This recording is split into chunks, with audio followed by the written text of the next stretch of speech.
नमस्कार, स्वागत है आपका हॉर्नबिल टीवी भारत पर। आइए देखते हैं आज की बड़ी खबरें। हत्या और आत्महत्या का सिलसिला थमने का नाम नहीं ले रहा है। ताज़ा मामला जनपद सीतापुर थाना सदरपुर क्षेत्र के धर्मपुर गांव का है, जहां घर से बाहर तख्त पर संदिग्ध परिस्थितियों में अधेड़ का शव पड़ा मिला। मृतक के सिर पर चोट के निशान पाए गए। भाई ने गांव के ही 3 लोगों को नामजद करते हुए 2 अज्ञात के खिलाफ हत्या की आशंका जाहिर की है। वहीं थाना प्रभारी राकेश सिंह ने बताया कि जानकारी मिली है कि शव को पोस्टमार्टम के लिए भेज दिया गया है और पोस्टमार्टम रिपोर्ट आने के बाद ही अग्रिम कार्रवाई की जाएगी।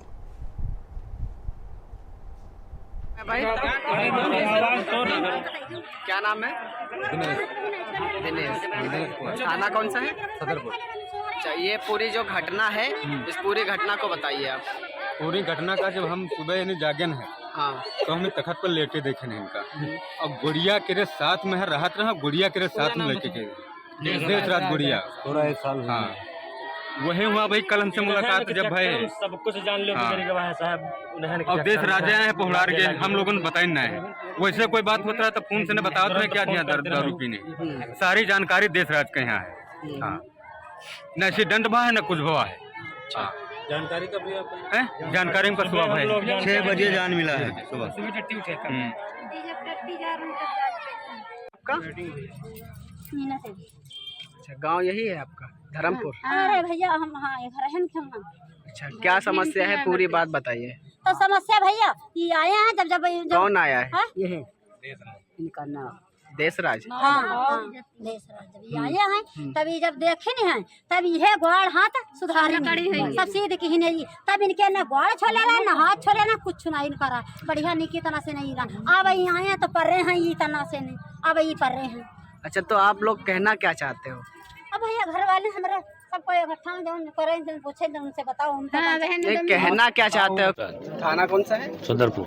ये जो पूरा मामला है क्या है? ये कल हमारे रहा तिलक फंडापुरवा, तो हम दोनों लोग तिलक पे गए थे। ये फंडापुरवा जो है, ये इसका थाना कौन सा लगता है? थान गाँव जी। तो क्या हुआ वहाँ? फिर वहाँ पर मान लो गए, खाना पानी खाए, रंडे नाच रहे, और फिर उधर से ने वापस भैल।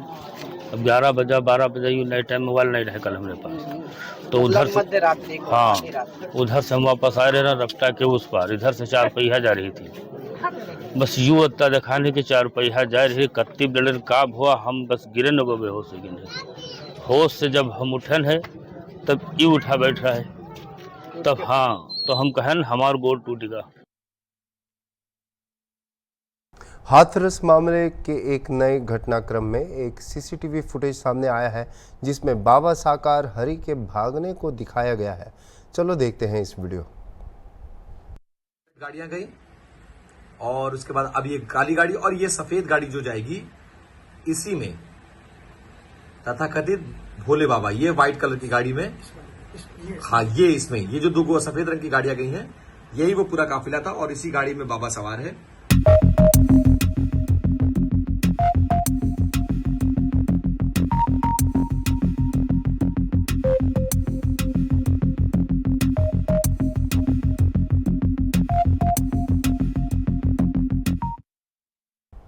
नारायणपुर अबूझमाड़ में सुरक्षा बलों ने एक बार फिर नक्सलियों पर बड़ा हमला बोला है, जिसमें अब तक 5 नक्सलियों को मार गिरा है।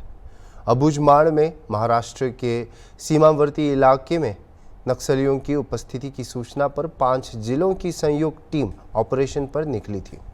2 दिनों तक नक्सलियों की तलाश में सुरक्षा बल के जवान अबूझमाड़ के घमंडी के जंगल में पहुंचे, तभी नक्सलियों ने गोली चलाना शुरू कर दिया। जवानों ने मोर्चा संभालते हुए नक्सलियों की गोली का जवाब गोली से देना शुरू किया। 2 दिन तक यह चली मुठभेड़ के बाद सर्च अभियान करने पर 5 वर्दीधारी नक्सलियों के शव बरामद किए गए। नक्सलियों के पास से आधुनिक हथियार भी बरामद किए गए हैं। इस ऑपरेशन के लिए 1000 जवानों को उतारा गया था। सभी जवान सुरक्षित बताए जा रहे हैं।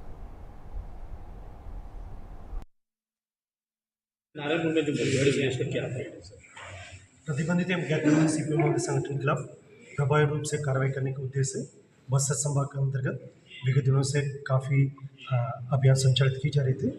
इसी सिलसिला में दिनांक 30 जून को जिला नारायणपुर के कोकामेटा, इरकबट्टी, मोमती, सोनपुर इत्यादि जगह से DRG, STF, ITBP एवं BSF के संयुक्त बल अभियान के लिए रवाना किए गए थे। अभियान के दौरान दिनांक 2 जुलाई को सुबह से लेकर लगातार सुरक्षा बल माओवादियों के बीच में अबुझमाड़ की गमंडी और हितलौर इलाका में कई बार मुठभेड़ हुई थी। मुठभेड़ के पश्चात इलाके का सर्चिंग के दौरान कुल 5 माओवादियों का डेड बॉडी बरामद किए गए थे। सभी 5 पुरुष माओवादी हैं और उनकी मुठभेड़ स्थल से एक 303 राइफल, 315 बोर राइफल और काफ़ी बड़ी संख्या में मजल लोडिंग राइफल, BGL शेल्स और आर्म्स, अम्यूनिशंस और एक्सप्लोसिव मटेरियल्स भी बरामद किए गए थे। प्रथम दृष्टिया से ये जो कंपनी नंबर 1 जो सेंट्रल कमेटी मेंबर्स के लिए प्रोटेक्शन में जो कंपनी जो माओवादियों का तैनात रहते हैं उसी का कैडर्स के रूप में इसका शिनाख्त की जा रही है। लेकिन अभी विस्तार का जो शिनाख्ती कार्रवाई भी तब पूरा डिटेल आइडेंटिफिकेशन पीरियड हो जाए उसके पश्चात ही मिल सकता है। अभी संभवतः मतलब उस इलाका में जो आमतौर पर जो सेंट्रल कमेटी मेंबर्स का जो हाइड आउट होते हैं उनकी प्रोटेक्शन के लिए कई लेयर में जो माओवादी कैडर्स का जो टीम रहते हैं इसमें PLG कंपनी नंबर 1 का होने का पूरा संभावना दिख रहा है। अब तक वर्ष 2024 में विगत 6 महीने में अभियान में कुल 136 जो माओवादियों के डेड बॉडी बस्तर संभाग के अंतर्गत सुरक्षा बल द्वारा बरामद किए गए थे। जो कल की मुठभेड़ में प्रमुख रूप से नारायणपुर DRG, STF की टीम और भी जैसा बस्तर, कोंडागांव, कांकेर, दंतेवाड़ा का सभी का DRG टीम का भी उसमें योगदान रहा और 53 बटालियन ITBP, 135 बटालियन BSF का भी इसमें सराहनीय भूमिका रहा। इस प्रकार संयुक्त अभियान के माध्यम से विगत दिनों में बस्तर क्षेत्र अंतर्गत हमको काफ़ी निर्णायक बढ़त प्राप्त हुआ और आगामी दिनों में भी इस दिशा में लगातार सुरक्षा बल और पुलिस द्वारा कार्रवाई की जाए। नीट की काउंसलिंग के लिए भाई के साथ जा रही छात्र पर एसिड फेंकने के मामले में पुलिस को एक बड़ी सफलता मिली है।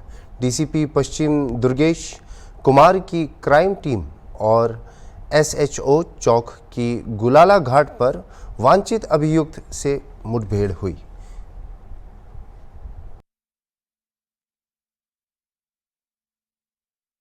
पेपर लीक के मामले में कांग्रेस लगातार सत्ता पक्ष को सदन से लेकर सड़क तक घेर रहा है।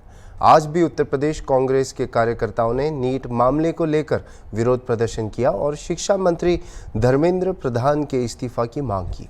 यह विरोध प्रदर्शन पार्टी मुख्यालय से लेकर विधानसभा तक का था। इस दौरान विधानसभा का घेराव करने की रणनीति थी, लेकिन प्रशासन ने मुख्यालय से चंद दूरी पर ही कांग्रेस कार्यकर्ताओं को बैरिकेडिंग लगाकर रोक लिया। एक तरफ कांग्रेस के नेता राहुल गांधी सदन में पेपर लीक को लेकर सरकार को घेर रहे हैं, तो वहीं दूसरी तरफ कांग्रेस के कार्यकर्ता सड़क पर सरकार को घेरकर पेपर लीक मामले में जवाब मांग रही है। ये जो धोखेबाज सरकार है, जो जुमलों से और धोखा दे के बनी हुई है, इस पे कोई काम तमीज का नहीं हुआ है। चाहे वो परीक्षा हो या कोई भी ऐसा कोई काम ऐसा इन्होंने नहीं किया है जिससे जनमानस को कोई लाभ मिला हो। चाहे कितनी भी परीक्षाएं हुई है, मैं समझता हूं कि करीब 7 सालों में 70 परीक्षाएं ऐसी थी जिनके या तो पर्चे लीक हुए हैं या वो रद्द कर दी गई हैं। तो ये सरकार कितनी निकम्मी है, इसका अंदाजा इसी से लगाया जा रहा है कि ये सिर्फ छात्रों के और युवाओं के पैसे पे अपनी सरकार चला रही है और अपने जो मित्र हैं इनके अडानी और अंबानी उनको दे रही है जो छात्रों का पैसा है और युवाओं का पैसा है। सड़क से लेकर संसद तक हमारे नेता राहुल गांधी ने जिस तरह से संसद में सरकार के ऊपर हमला किया है, बेनकाब कर दिया है, सारे जो उनके भ्रष्टाचार के उनके मतलब जो भी छद्म आवरण उन्होंने अभी तक ओढ़ लेगा सब तार तार हो चुका है, पूरी तरह बेनकाब हो चुके हैं। उनके जितने भी तरह के मायावी जाल हो सके फट चुका है उनका। तो ये युवाओं का जनज्वार पूरे हिंदुस्तान में जगह जगह से उठ रहा है और संसद में गूंजी आवाज़ पूरे देश के कोने कोने में पहुंच चुकी है। तो जगह जगह ये चलेगा। आज नहीं खेत से खेत खलिहानों तक, सड़कों से लेकर संसद तक ये आवाज़ बुलंद होती रहेगी, ये रुकने वाली नहीं है। देखिए क्या है ना, देश की जनता बहुत भोली भाली है। अच्छे दिन के वादों पे वो गुमराह हो चुकी है। उसके साथ बहुत धोखा हुआ है, उसके साथ बहुत ठगी हुई है, लेकिन अब उसके सामने सच्चाई आ रही है सामने, और वो सच की आवाज़ हमारे जननायक नेता राहुल गांधी के जो संसद में गूंजी है वो देश के कोने कोने में गूंज रही है। और मैं आपसे बता रहा हूँ कि ये आवाज़ जो है रुकने वाली नहीं है। तो अब जितना ठग चुके हैं वो सब कुछ सूद समेत इस जनता को लौटाना पड़ेगा। उनकी साख तार तार हो चुकी है। उन्होंने इस देश का जिस तरह से बेड़ा गर्क किया है, इतिहास का, संस्कृति का, साइंस का, सब कुछ जनता जवाब मांगने वाली है सड़कों पे और संसद में भी। पूरे देश में नीट पेपर जो लीक हुआ और जिस तरीके से ये सरकार अंधी और बहरी बनी पड़ी है, यूथ कांग्रेस ने अभी पिछले महीने 27 तारीख को संसद घेराव का कार्यक्रम रखा था, जिसमें तमाम साथी देश भर के दिल्ली संसद घेराव में जुटे थे। उसी क्रम में आज लखनऊ के यूथ कांग्रेस आज पूर्वी के सारे साथी यहाँ जुट करके हम विधानसभा घेराव की तरफ बढ़ रहे हैं और इस अंधी और बाहरी सरकार को उनके कान में ये डालना चाहते हैं कि यदि नीट का मुद्दे को जल्दी वो सफल नहीं बनाते हैं, वो एग्जाम को फिर से बहाल नहीं करते हैं, तो हम अभी ये कुछ मुट्ठी भर यूथ कांग्रेस जुटे हैं। इसके बाद पूरे देश के यूथ कांग्रेस के लोग विधानसभा घेराव और अपनी गिरफ्तारी देने के लिए हम यहाँ एकत्रित हो चुके हैं। तस्वीरों के जरिए देख सकते हैं कांग्रेस का पार्टी के जो कार्यकर्ता है वो लगातार प्रोटेस्ट कर रहे हैं नीट परीक्षा को लेकर। साफ तौर पर देखिए बैरिकेडिंग तोड़कर वो चढ़ना चाह रहे हैं। जिस तरीके के सरकार के खिलाफ जो हल्ला बोला जा रहा है वो साफ तौर पर देख सकते हैं। कांग्रेस पार्टी जिस तरीके से नीट परीक्षा को लेकर प्रोटेस्ट कर रही है, वो लगातार भारी तादाद में कार्यकर्ता है। क्या कहना चाहोगे नीट परीक्षा को लेकर? आप प्रोटेस्ट कर रहे हो, क्या कहना चाहोगे? क्या प्रोटेस्ट में शामिल नहीं हो?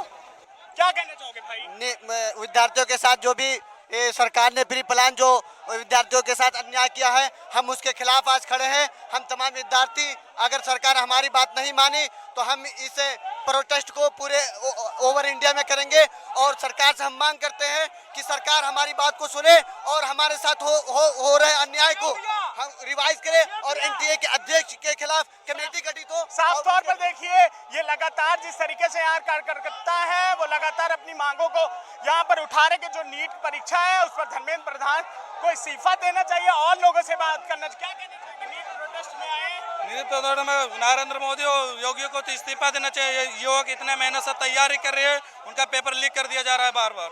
इतना मेहनत कर रहे गरीब लोग कहाँ से पैसा लाकर इतना पढ़ाई करेंगे? मेहनत कहाँ से करेंगे? उनका भी कहना है कि योगी और मोदी जी को इस्तीफा देना चाहिए। गरीब परिवार के जो लोग हैं वो लगातार इतनी मेहनत से पढ़ाई करते हैं। ये तो हकीकत की तस्वीर है कि जो माँ बाप हैं वो अपने मेहनत से बच्चे को पढ़ाते हैं कि उनका बच्चा आगे चल के कुछ बड़ा करेगा, लेकिन उससे पहले नीट परीक्षा की जो पेपर होता है वो लीक हो जाता है। और कुछ भाई साहब क्या कहना चाहेंगे नीट परीक्षा को लेकर?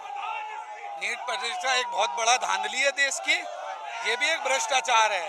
आप समझिए, आप इसलिए तो पेपर बेच रहे हैं क्योंकि आप चाहते हैं कि आप अपना आदमियों को सेट करें, चाहे वो डॉक्टर हो, इंजीनियर हो, पुलिस हो, आईएएस, पीसीएस, ये बेचे इसलिए जा रहे हैं कि सिर्फ और सिर्फ धांधली है। ये बहुत बड़ा भ्रष्टाचार है और जब तक इस भ्रष्टाचार को हम लोग बंद नहीं कराएंगे तब तक संसद, विधानसभा सब घेराव करते रहेंगे और हम लोग री नीट करा के रहेंगे। देखिए साफ तौर पर जो कांग्रेस के कार्यकर्ता हैं उनका कहना है कि नीट पेपर का जो हुआ लीक हुआ, जो धांधली हुई, जो भ्रष्टाचार हुआ है सरकार के खिलाफ, उसको लेकर लगातार हम घेराव करते रहेंगे जब तक उनकी आवाज नहीं उठाई जाएगी। इसी को लेकर देख सकते हैं तस्वीरों के जरिए बैरिकेडिंग पुलिस की तरफ से लगाई गई, लेकिन उसके ऊपर कार्यकर्ता चढ़ गए। वो अपनी मांगों को लेकर विधानसभा का घेराव करना चाह रहे हैं और लगातार पुलिस बल तैनात कर दिया गया है, बसें तैनात कर दी गई है क्योंकि वो जाना चाह रहे हैं, विधानसभा का घेराव करना चाह रहे हैं, लेकिन वो यहाँ पर आगे पुलिस भारी बल पर तैनात है, इसलिए वो निकल नहीं पा रहे हैं। बैरिकेडिंग तोड़कर देखिए कितने कार्यकर्ता ऊपर चढ़ चुके हैं। अब देखना होगा आगे क्या होता है। नीट परीक्षा को लेकर जिस तरीके से विपक्ष लगातार हमलावर है, वो कहीं ना कहीं सरकार को घेरती नजर आ रहा है विपक्ष। वीडियो जर्नलिस्ट विजय के साथ Nihal Pandey, Hornbill TV, Lucknow. BJP नेता किरोड़ी लाल मीणा ने गुरुवार को राजस्थान कैबिनेट से इस्तीफा दे दिया। उन्होंने वादा किया था कि यदि भाजपा हाल के लोकसभा चुनावों में उन सभी सात संसदीय सीटों को बरकरार रखने में विफल रहे तो वह पद छोड़ देंगे। अपना इस्तीफा सौंपने के बाद किरोड़ी लाल मीणा ने कहा कि पिछले 10-12 वर्षों से सक्रिय रूप से काम करने के बावजूद वह उन क्षेत्रों में पार्टी को जीत नहीं दिला सके जहां उनका प्रभाव था। उन्होंने आगे कहा कि आला कमान ने उन्हें कल दिल्ली आने को कहा है। सीएम ने उनका इस्तीफा नामंजूर कर दिया। मैं मीडिया के भाइयों से माफी चाहता हूं कि जगतगुरु शंकराचार्य नीचे करो निश्चलानंद जी का प्रवचन चल रहा था, आपको मैं बयान नहीं दे सका, आप लोगों को इंतजार करना पड़ा, बरसात में तकलीफ उठानी पड़ी, उसके लिए मैं पूरे मीडिया से माफी चाहता हूं। और जैसा कि आप जानते हो, जहां मैं वर्षों से काम कर रहा हूं, 10-12 जिले तो ऐसे हैं जो आप लोग जानते हैं, तप की तपस्या किया, परिश्रम की, आंधी हो, तूफान हो, बरसात हो, आमागढ़ हो, लाठी हो, जेल हो, उसके बावजूद भी मैं मेरे प्रभाव वाले क्षेत्र में पार्टी को जिता नहीं सका। चुनाव के दौरान घोषणा कर दी थी, तो उस घोषणा को मैंने पूरा किया है।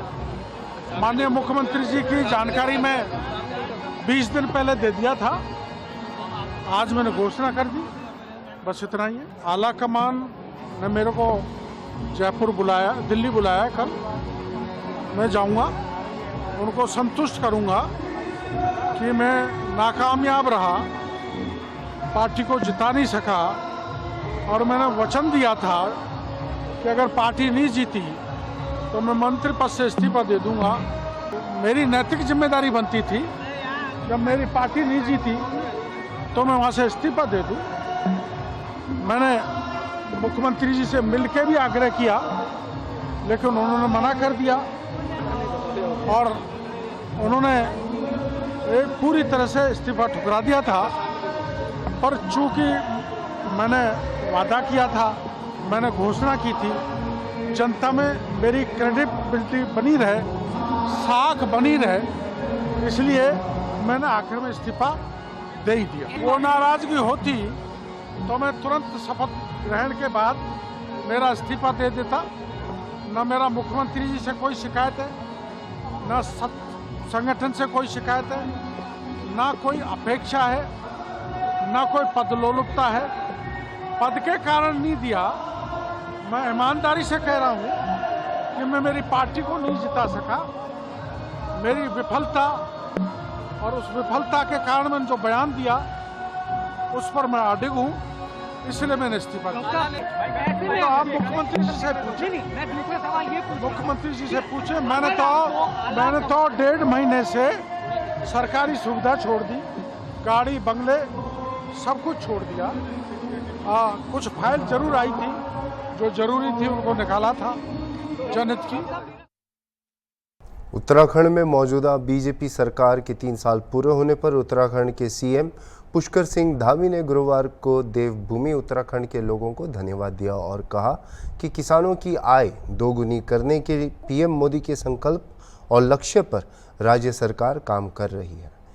इसे प्राप्त करने के संबंध में उन्होंने यह भी कहा कि पिछले 3 वर्षों के दौरान सरकारी क्षेत्र में 14,800 रिक्तियां भरी गई हैं, जो अपने आप में एक रिकॉर्ड है। मैं सबसे पहले तो देवभूमि उत्तराखंड की देवतुल्य जनता को नमन करता हूं, प्रणाम करता हूं, उनका धन्यवाद करता हूं।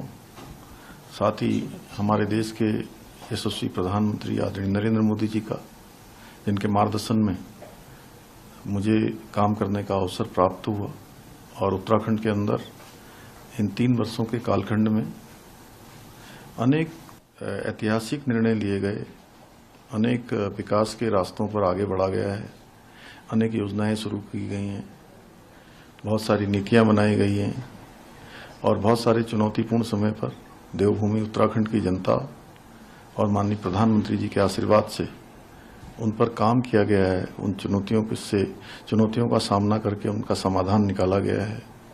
नौजवानों का, युवाओं का जो एक बड़ा सपना रोजगार का होता था, उस रोजगार के लिए हमने काम किया है। भर्ती प्रक्रिया पारदर्शी बनाई है, नकल अध्यादेश हम लेकर आए हैं। इसके साथ साथ 14,800 भर्तियां पिछले 3 सालों में हुई हैं, जो अपने आप में रिकॉर्ड है सरकारी भर्तियां, और सारी की सारी नकल विहीन हुई हैं। मातृशक्ति के लिए अनेक योजनाएं, रोजगार के क्षेत्र में, स्वरोजगार के क्षेत्र में, स्वयं सहायता समूह, महिला मंगल दल, उन सभी को सशक्त और मजबूत बनाने के लिए काम किया गया है। House of Himalaya brand launch किया गया है। गरीबों के कल्याण के लिए समाज के अंतिम छोर तक हमारी योजनाएं पहुंचे, सरकार पहुंचे, शासन तंत्र पहुंचे, उसके लिए लगातार प्रयास किया जा रहा है। लगातार उनकी सबकी समीक्षा की जा रही है, मॉनिटरिंग की जा रही है। किसानों का उत्थान हो, माननीय प्रधानमंत्री जी की जो एक संकल्पना है, उनका जो एक लक्ष्य है कि किसानों की आय दुगनी होनी चाहिए, उस दिशा में हम लगातार काम कर रहे हैं। हर क्षेत्र में किसानों के लिए नई योजनाएं ला रहे हैं, चाहे वो पशुधन के क्षेत्र में हो, चाहे मत्स्य पालन के क्षेत्र में हो, हॉर्टिकल्चर के क्षेत्र में हो, मिशन एप्पल हो, मिशन कीवी हो, मिशन दालचीनी हो, उन सभी पर काम हो रहा है।